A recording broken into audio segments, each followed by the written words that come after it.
Well, I'm honored to have with us today Carlin Muccular, and we just went through like a training on how to say his last name properly. Oh And man. so, Carlin, thanks for joining us, man. Man, I am honored to be here, John. I've been following Worship Drummer for years, man. So I'm just honored to be a part. Stoked. And for me, it's an equal honor just because um, everything that, forget drumming, just who you are has been inspirational to me. And so, if folks listening, if you don't follow Carlin on Instagram, you need to. We'll link Mhm. to his Instagram handle or username, whatever you want to call it, in the show notes for this. But that's basically how I discovered you, so to speak. It was about, I don't know, 3 years ago, maybe. And maybe I found you as like, oh, is this the new drummer for Israel and New Breed or something? Maybe it was on that tour, like Indonesia or one Yeah. of those crazy places Mhm. you've been. And I just saw some videos and I'm like, who is this guy? And you're insane as a drummer. But then the golden like truth bombs that you drop on the regular, that's what, like, I'm like, man, there's so much more to you that the worship drummer fam needs to hear. And by the way, Carlin did an Instagram takeover last year. I saved it, or we saved it in the highlights. So you can check that out, and I'll see if I can link to that in the show notes as well. But maybe tell us a bit, for those of you who are like, Carlin, who, how do you, who, what? Yeah. Kind of just give us a brief overview of like your journey to drumming for Israel, Okay. maybe where you went to school, Mhm. what church you're a part of, and all that fun stuff. Cool. First off, I'm laughing because my 4-year-old daughter is right there, literally banging on her small. I don't know if you heard that or not. So No. I'm sorry. I guess it's fitting for a worship drummer podcast, but anyway. But yeah, anyway, guys, I am Carlin McCullough, man. I've been playing drums for a long time. I just grew up playing drums. My dad is uh, an assistant pastor. He's a guitarist. My mom sings. So I grew up playing drums just in Pentecostal church, how a lot of drummers just, start off playing like that. And let me see, where can I go from here? I guess some of the highlights. I was I I think I got serious about drums around 15 years old or maybe 14. I was playing a lot of sports and then I decided to get serious about drums and I started doing like the drum contest, the Guitar Center drum off thing, and I was blessed enough to win that when I was 15, and then from Wow. there I was able to get a scholarship to Berklee College of Music. So those things kind of went hand in hand. So right there, I think my drumming career kind of like took on like a little bit of wings and stuff like that. So I went to Berklee College of Music and focused on music production and engineering, and was able to uh, get some placements while I was in college. Some cool things there with like EMI, CMG record label, Kier Sheard, and some other artists like that. And fast forward from there. I moved down to Atlanta, started playing at a rather large church out here called World Changers Church International, which is Pastor Creflo Dollar, and I've now been there, man, for 14 years. So Wow. so that's been a blessing, man. That was my first real taste of actually like touring and stuff was with my pastor. Like we got to like do actually my first international date was actually in Canada, in Toronto. That was the first time I left the US. What? Yeah, that was my first stamp on my passport. And I mean, I got some. It's interesting. Like you think that you'll be touring with an artist, but my first taste of touring was with my pastor. We played Madison Square Garden, and I don't even know if I should say played, Right. but it was amazing. I was like, I had dreams of touring. Who knew I would be doing it with my pastor? So that was Wow. really cool. And and then I graduated, like I said, I graduated from school, moved down here, been in my church for 14 years. And I've just been focused on just playing. You know, now I went to school with my buddy Justin, who's one of my best friends, Justin Raines, who plays bass for Israel. How the whole Israel thing came about was um, Israel had a drummer already, Kevin Camp. Some of you guys, I'm sure you may know him, played on Jesus at the Center, Alive at Asia, excellent drummer. But Kevin got married and he wanted to just settle down, you know, come off the road for some time and just focus on family life and production and stuff like that. So Israel was looking for a new drummer, and Justin called me up because we played at the same church in college for maybe 3 years. So he called me and he asked me, you know, hey man, would you be interested in coming out on the road with Israel? And I was like, I don't know, man. Let me check my schedule. I got to see what I got to do. But no, I'm really joking. But I was like, man, I was like, of course, man, of course. And so, you know, maybe a couple months later, man, next thing I knew, I was in Trinidad on stage, you know, and just amazed at the favor of God and just, you know, his purpose and his plan. So I guess that's a brief, you know, synopsis of, you know, where I am right now. Love it. Yeah. Man, what a journey. Yeah. A few things you said that really stand out that maybe we can just unpack a little. Firstly, Berkeley, you're the second in a row podcast guest. Wow. Okay. Andrew Pica was at Berkeley. Okay. I can't remember which year. I wish I would have paid attention. What year were you there? I was there from 2002 to 2006. Actually, I was only there for 3 years. I left my last year. I graduated, but I left my last year to move to Atlanta and do an internship. So I did a business internship my last year, but we may have crossed paths. I'm not sure when he was there either. And you know what the other crazy part is? I went to Bible school just outside of Boston. And I was there from 2001 to 04 or 05. Okay. And I drove by Berkeley like all the time. Really? Yeah, Who would have I known? miss it, man. There's no place like it, man. Yeah, so cool. Okay. But part of what you're saying about like knowing Justin and you know, taking over the throne from Kevin, so to speak,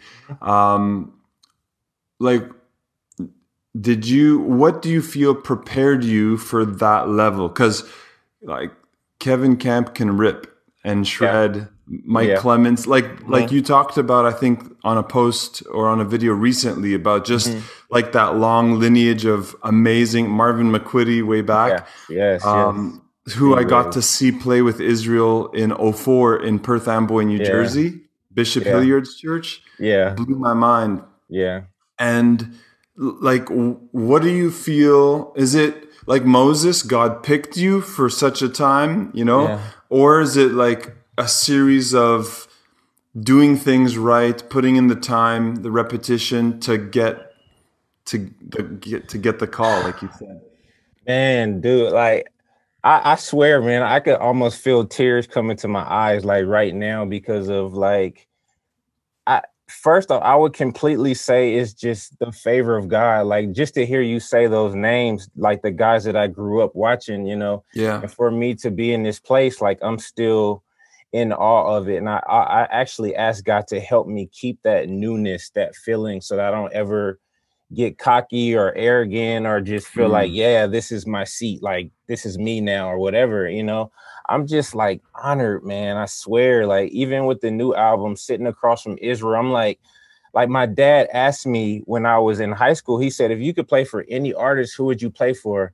He thought I was gonna say Michael Jackson or something, but I literally said Israel Houghton, you know, and it was crazy. I've never even told Israel that, but it's really wild.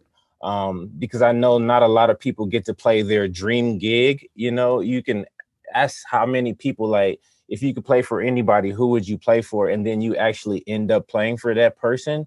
So for me, it's just like, it's mind blowing, man. And I'm always in awe of God. And honestly, I mean, I know that I can play. I know that I've put in the time, that I've put in the work, but at the same time, there's millions of drummers on this planet, man. And I mean, I don't think you can really put yourself in this position. You can't, like, so to me, it all boils down to it's just where God wanted you to be. You know what I mean? Because it's literally like a needle in a haystack. Like if you, even as a producer, like if I was to try to get like a hit record on Bruno Mars or something like that, number one, there's only so many slots on the radio every day. You know what I mean? So Yeah.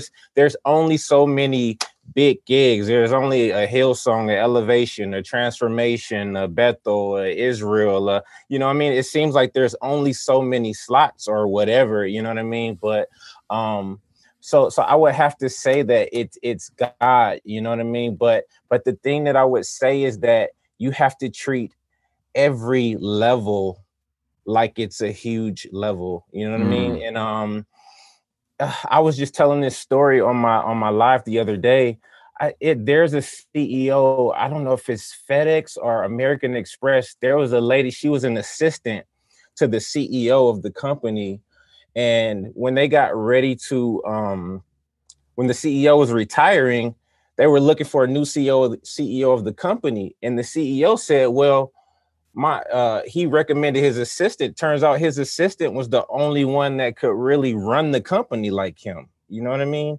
And so she treated every level, even though she was an assistant, she still took the job seriously, and she ended up being CEO of the whole company because she took her job as an assistant seriously. You know what I mean? And Yeah. so I would say so you asked me, how do you feel like you got to that level? Do you feel like, you put in the work, or was it God? Of course, I mean, I think there's scripture for both. To whom much is given, much is required. And,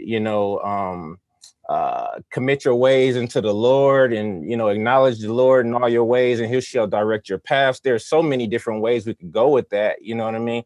But I think that you definitely, everyone we see playing with a huge artist, they've definitely obviously put in the time to shed and, get their skills up and be able to play with a click on the natural level and run Ableton and stuff like that, But I think on the spiritual level, I think if you get to a certain level and you don't have the character to stay there, I don't think you'll be there long. You know what I mean? So, so ultimately, I would say it's a mix of both. But I definitely think with some of these artists who have real hearts for God, I think they want people around them who have real hearts for God as well. Wow. Yeah. Such a good answer, man. Yeah. And I share similar dreams when I was younger and in Bible school with Israel. Not that I thought I would ever be his drummer, but I was just like, man, this guy's on a whole other level. And every opportunity I got, I would try to go see, like, not a concert, but the worship event or whatever. And they were just next level events. So I know recently you guys did the Feels Like Home live stream event. And I think that was recorded as well, like as an album release for future date. Yes or no? True? No? Yeah, it did. We did the live stream, and it's gonna come out as an album sometime at the top of the year, I believe, Sweet. 2021. Yeah, so maybe tell us a bit about what that experience was like. Very cool, very unique. And even like the prep going into it. We're in the middle or second wave, if you will, of COVID. Yes. So just kind of the logistics, the preparation, and really what God did that night. Well, it started off as a Israel still does this. He does it. He started it maybe 4 months ago. He started these worship Wednesdays on Yeah. his page, and just acoustic guitar, singing some songs, man. Not just his songs, but all the praise and worship, modern hits and old and new, and alongside that, we had Israel decided to do a Zoom check-in call like on Mondays, just to keep the New Breed team, and not just the recent New Breed team, but I'm talking about like New Breed just hit 20 years this month. Yeah, so everybody that's ever been involved in New Breed, like I told you, I just cut my chat off because we literally have a group chat with maybe like 50 people in there, and it's like 20 years of New Breed in one chat. So you can imagine how crazy that can get. But but anyway, Feels Like Home was special, man. So Israel decided, you know what, let's take the Worship Wednesday and actually do it as a recording. Like, let's write some songs. Let's bring everybody together. And he asked, if you feel comfortable getting on an airplane during this time, I would love to have you come up. You know what I mean? So there was a group of people that agreed, and we got together for a week and rehearsed, and then we came back to record it, and it was just like, it was amazing, man. Like just it was definitely unique because we were in this, it wasn't your usual Israel Houghton and New Breed recording. The last one was a Live in Asia, recorded at 9 different locations in Asia. And I think the bulk of it was taken from Joseph Prince Church, I think, if I'm not mistaken. But and then the one before that, you got, I don't know, was it Jesus at the Center?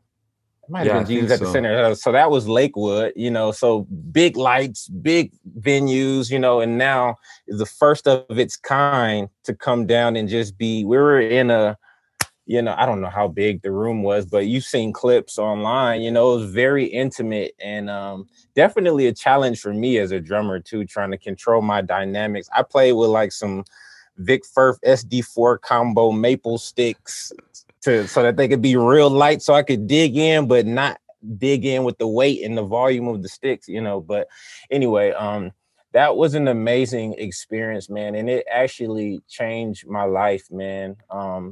It was one thing to play and to give, but then it was another thing to watch it back and receive from everything, because the mix was like, when you watch it back, everything's mixed. You can hear all the parts, and you can just really receive from the corporate sound of the recording, whatever God wanted to do.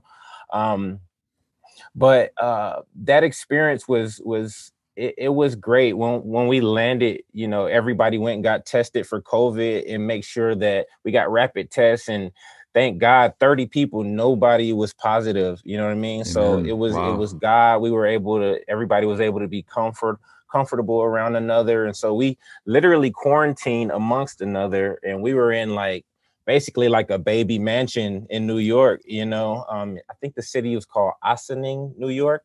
So like in the hills, and I'm not maybe 30 minutes from JFK or something like that. But that was an awesome experience, and I just learned a lot, man, being around Israel for a week. It felt like a retreat that ended with the recording, So cool. It was great, man. I just realized that Israel wants to go hard every time. Like, he wants to go in, you know what I mean?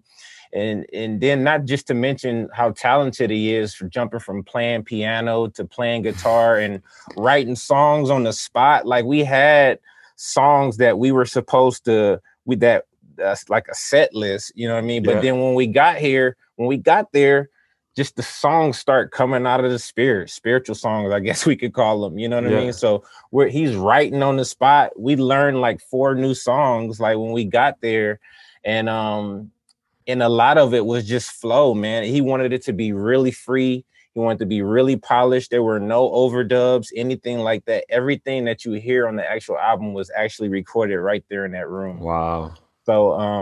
So it was really organic, and it was a great time, man. And I learned from Israel that he just wants to worship, man. He wants to go in, and he wants to enter in, man, and get as close to God as possible. Like, you know what I mean? When we started recording, he was just like, we're not performing for anybody. Like, we're just here to just play for God, audience of one, So that's so cool. Man. And I saw you had Javier on percussion. Yes, that was a blessing for me too, because it was like, I've been watching Hobbs since I was, I'm like, man, this is nuts, you know what I mean? And Danny Duncan recorded. Shout out to Danny, our engineer. He's recorded.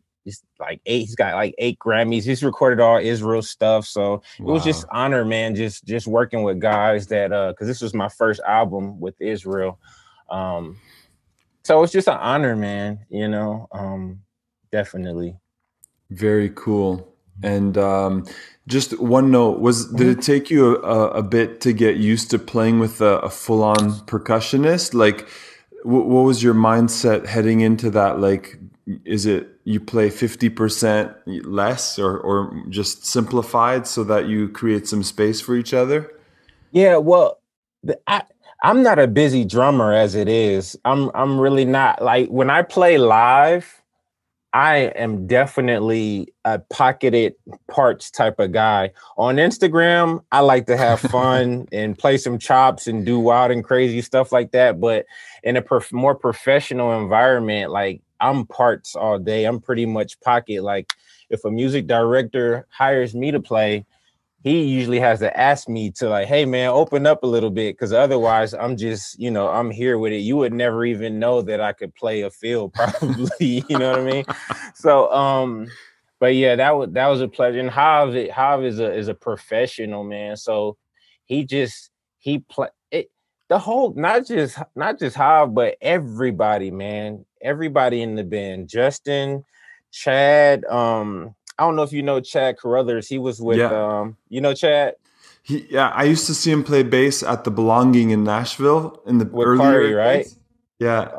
Okay, yeah. He was with Kari for years and toured with her, until she finished up. But yeah, Chris and Kevin and then Jaden, and just it was amazing, man. The whole experience, everything just gelled. And that's what I was talking about as far as character. Everybody was humble and open to changing parts and uh just receiving new ideas and changing things. Yeah, man. So So cool. yeah. I want to change gears just a little bit, and Hmm. I see you got your Shedtracks Hmm. cap on. So I do want to talk a bit about that.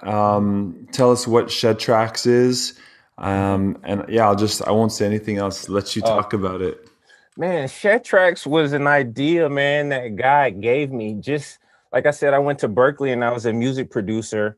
So once I got out of college, honestly, I really wasn't focused on drums. I was focused more on music production. I signed a publishing deal with Sony ATV, and so I was really focused on like mainstream music and stuff like that. And then it's just little things would happen for me here and there. I would get some, TV shows and some small little international placements as a producer here and there, but nothing that I was actually really ever, I never really got a hit record or anything like that. And I kind of grew tired of that scene. I just felt like it wasn't for me, Hmm. anymore, and right when I started feeling like that, it was like God gave me Shedtracks, which I feel was like, as the scriptures may call it, a witty invention or whatever, So I was literally coming out of the bathroom one day, and it's like I almost felt like I heard God say, hey, you need to start making play alongs for drummers,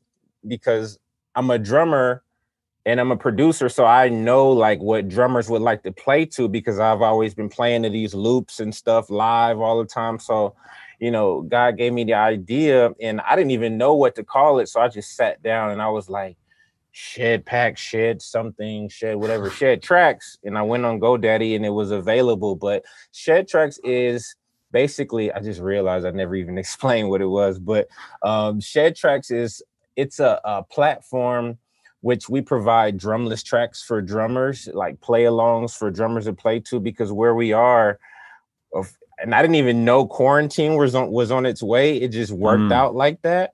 But drummers, we love to play our covers, and a lot of these covers, um, if you put them on YouTube, like sometime like they're like they get blocked for copyright infringement and stuff like that.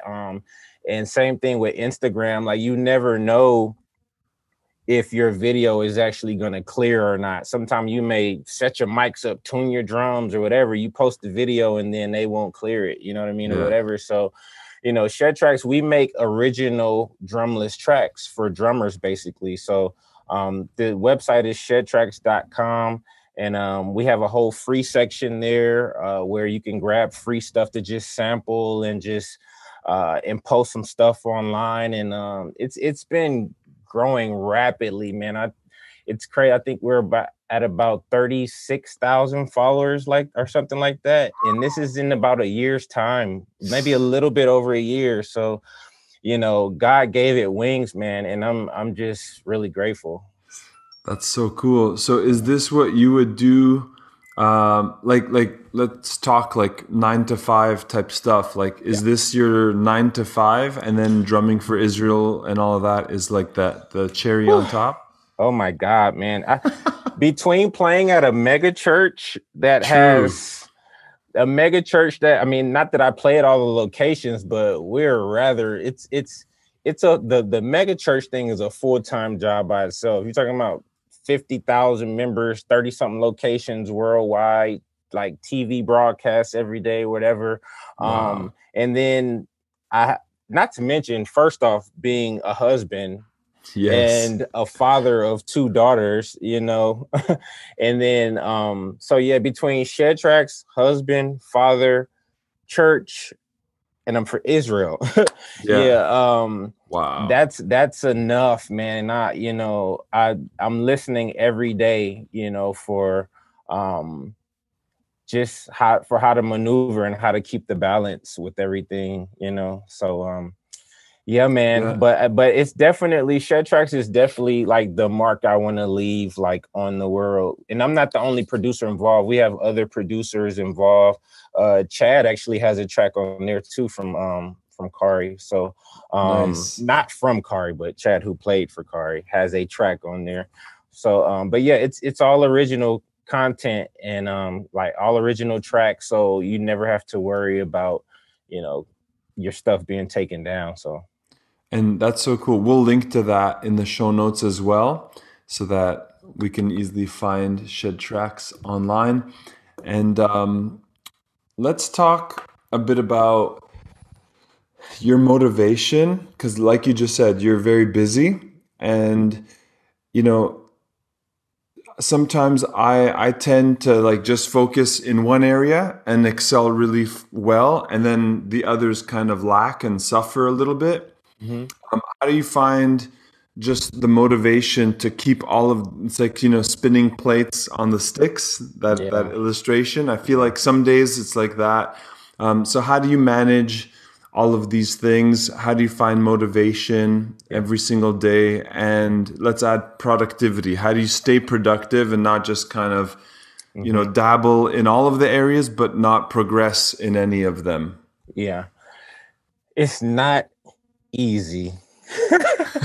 I'll say it, man. It is not easy, especially when you have a business. Like, people forget about marketing. Like, marketing is a whole different thing by itself because people won't know about the business if you don't market it. So anyway, I'm a music business major, so I can nerd out about marketing stuff all day as well. But anyway, as far as managing it all, I think it all boils down to a schedule, you know, in which I'm still trying to master that, because like what you just said, to in all honesty, I'm really blessed to love every part of what I do, Mm, you know.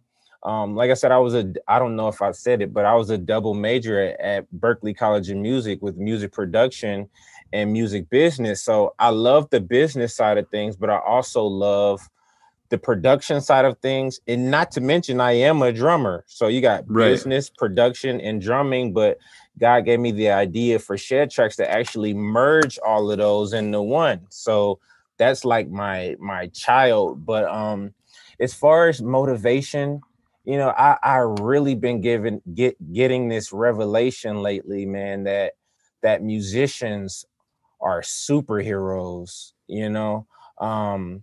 And if you think about, like, my wife, we just got Disney Plus, and my wife just literally watched the whole line of Marvel movies because they got them in chronological order. She literally watched all of them in a week. I was blown away.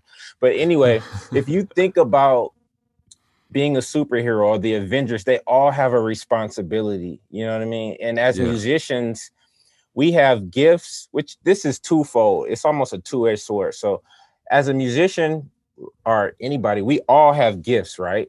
And gifts are meant to be given away. They're not meant to be kept for ourselves. We're not supposed to open our own gift and be like, ooh, look what I got. No, it's just we're supposed to give those gifts away. And I can almost merge that with serving. But so I believe that my gift, I want to keep it sharp, you know, for one, so that I can just give it away and it be, I guess, a great gift that I'm actually giving. You know what I mean? Yeah. And then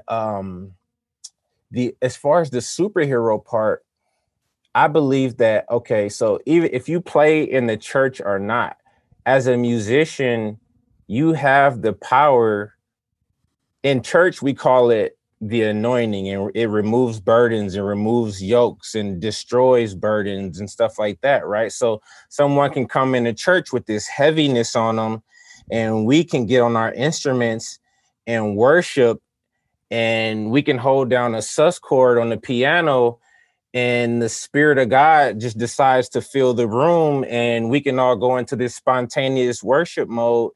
And before you know it, those burdens are lifted. And not that it's us that we have the power, but we know that it is God inside of us that's given us this gift. And, you know, we're worshiping him in spirit and truth, and he's deciding to come down and inhabit the praises of his people. But like, as we have these gifts to play and sing, it's almost like we're superheroes, because we do have this ability to help burdens and yokes be removed from people. You know what I mean?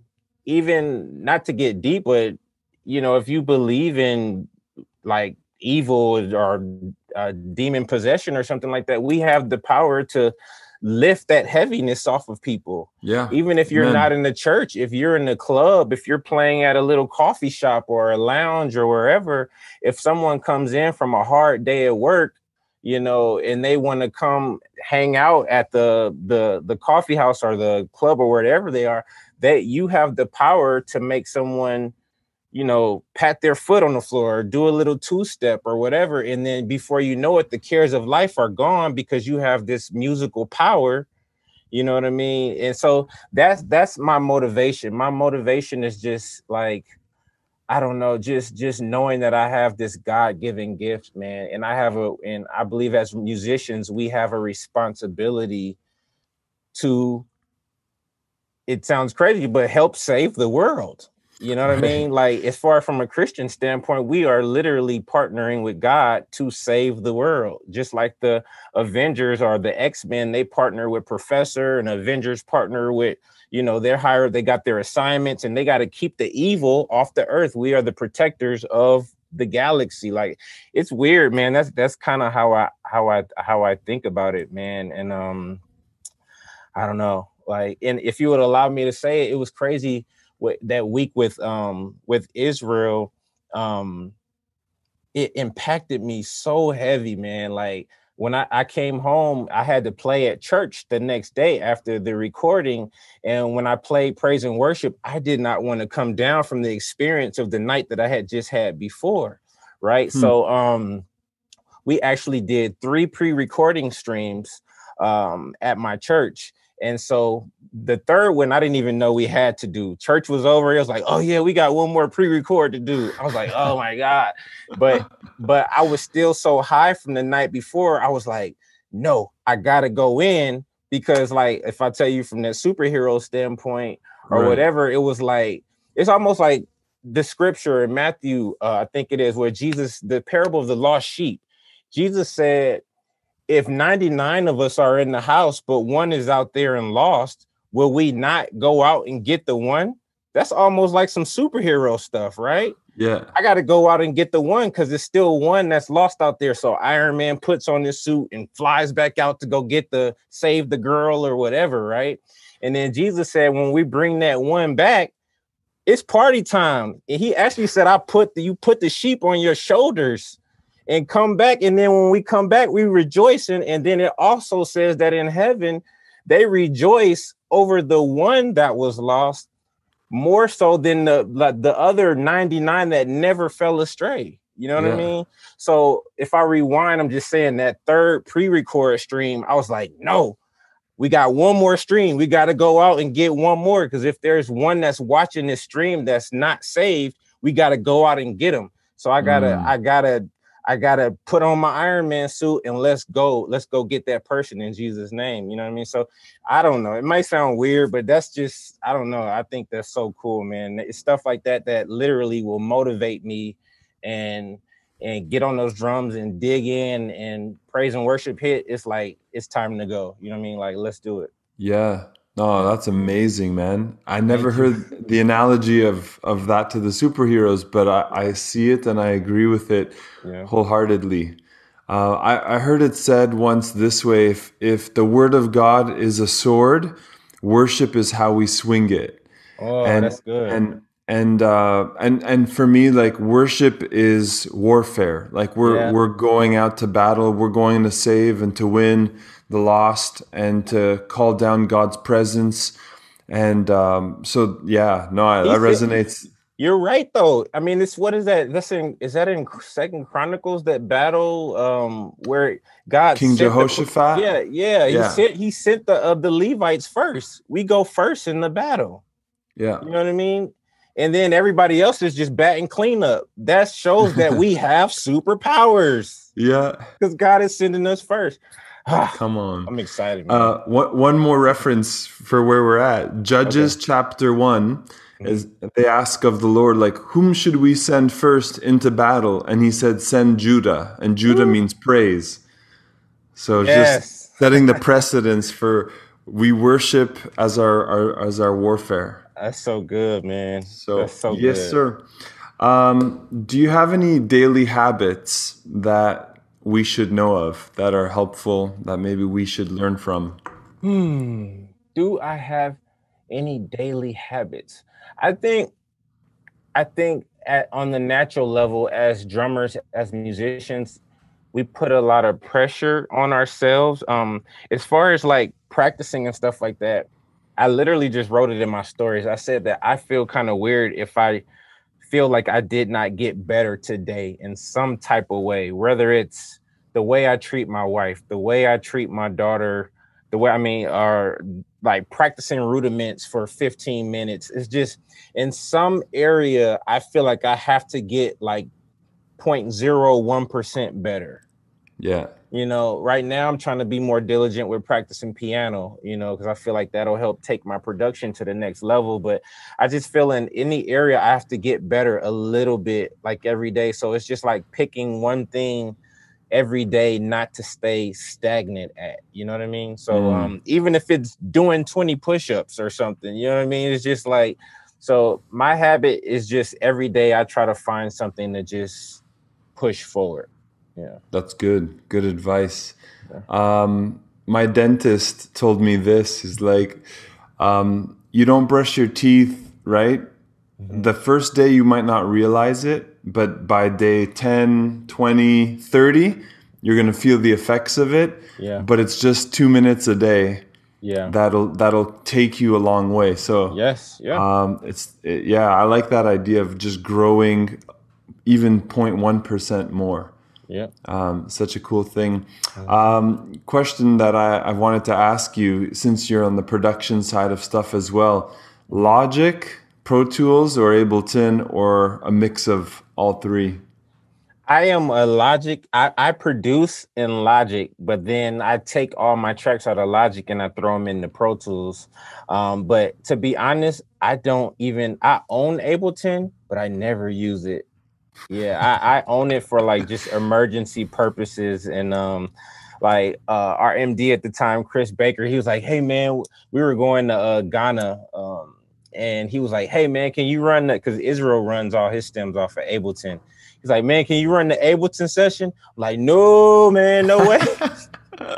I was like, you calling me 2 days before? Maybe if it was a month before, yes, but I'm not about to go down in flames. But I really love Ableton and the flexibility of it, and even the sound. Like, I'm a huge EDM fan. Like, I listen to some EDM music. A lot of DJs are on it hard. And so, I mean, I love the sound and the flexibility of it and the tool that it is, you know.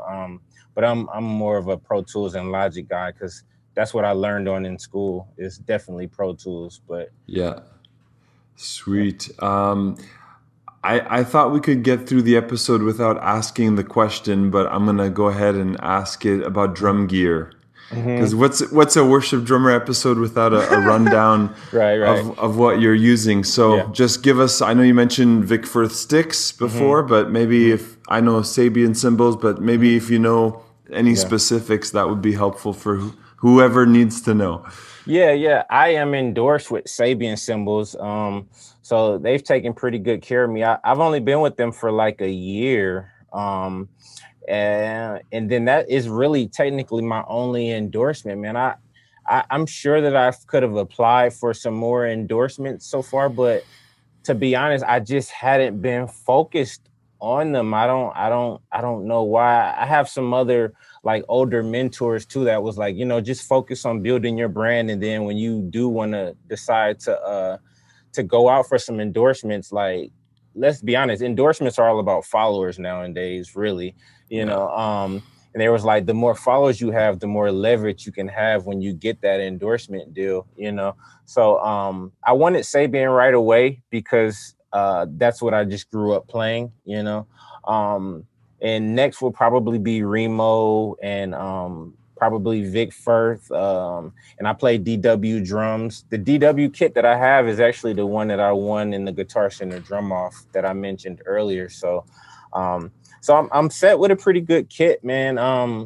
And it's funny, I don't know if I even want to endorse a drum company because there's so many good drums. Like, it's like, do you want to endorse a certain food? No, I like chicken, I like burgers, I like, Chinese food. So I don't know. And these drums all have different tones. So, I'm not sure, but yeah, that's my gear. I'm a DW guy. I've been playing some Vic First sticks. I've also been playing my friend Eric Moore's sticks, Dope Sticks. So shout out to Eric Moore with his company Dope Sticks.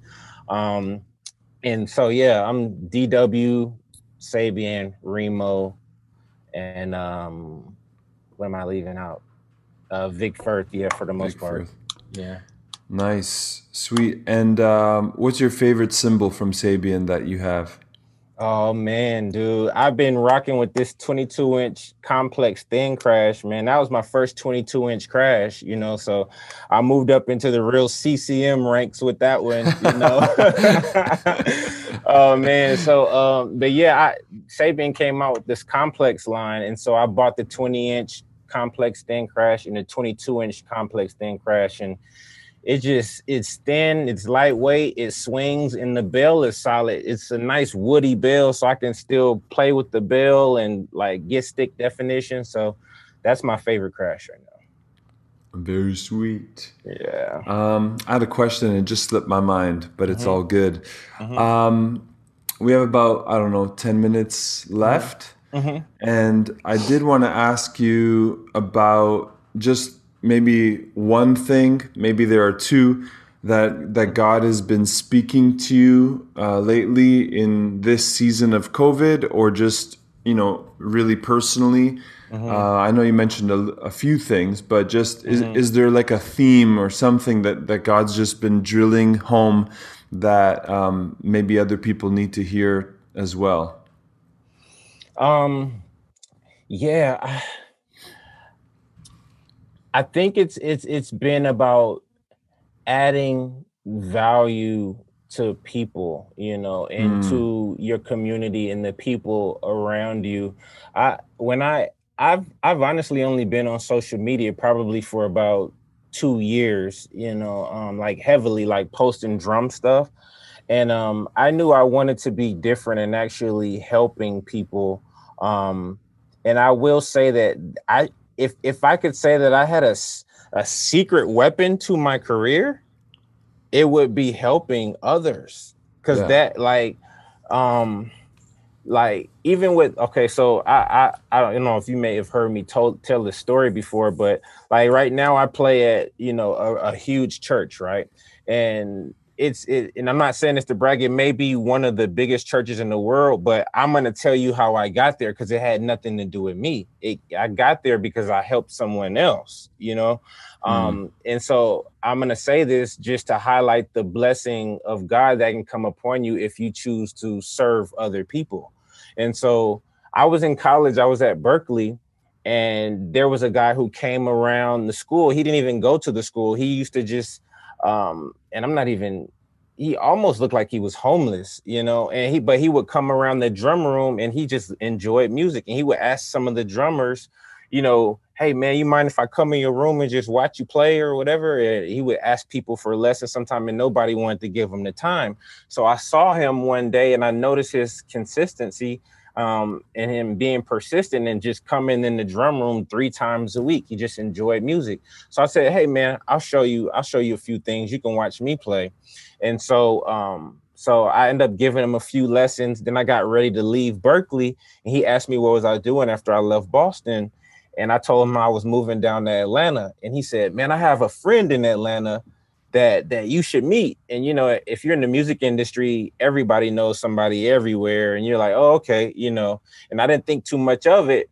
But over Christmas break, he ended up calling me on the phone, and he was like, hey man, do you got time to talk on 3-way with my friend in Atlanta? I know you're about to move there. I want to connect you guys. So I say, sure, you know. And so he calls his friend on 3-way, and it's the music director at World Changers Church International, where I play now. Wow. So a guy comes in off the street in Boston into Berkeley, into the drum practice room. I give him a lesson, never met him before in my life. 5 months later, he connects me with the music director in Atlanta, completely different city. And then get this, the drummer that was at World Changers, Calvin Finner, shout out to Calvin. He was applying to go to Berkeley. Oh, wow. When I moved to Atlanta, so I come down from Boston. He gets his scholarship to go to Berkeley. He leaves Atlanta, World Changers Church, and goes to Boston. We literally cross paths. I start playing at the church. He goes to Berkeley. So it's a really wild story. So to back up, it's really been about adding value to people, you know, and that's been the theme of my career, man. Honest to God, like, you know, so many things can come from just being a humble and genuine person and just sharing, you know, even being on social media and Shedtracks. Like it's a lot of influencers that's really like rocking with the company. And I know it's because, you know, if you add value to people, like that guy must be a really cool person, or he must be a nice person. And I'm not saying that about myself, but I'm just saying we all know that. But I think not that you do this intentionally, but if you can do it like with the actual intent to actually help people, I think everything else falls in place. You know what I mean? Yeah. So, but yeah, that's just what's been on my heart, is actually, because I think as musicians and we climb the ranks, it's easy to get like, you know, conceited or arrogant or whatever. But it's such a blessing, man. Like I really get excited about helping people. Like something is almost like a preacher. A preacher said, "Can I get an amen?" You know, and it's like I feel that same way when I see people say amen. Like if I try to help somebody and they get it and the light bulb goes on, and I really enjoy it. I think it's like a part of a teacher inside of me or something like that, you know. But yeah, I would just say that always be willing to help others, always be willing to serve.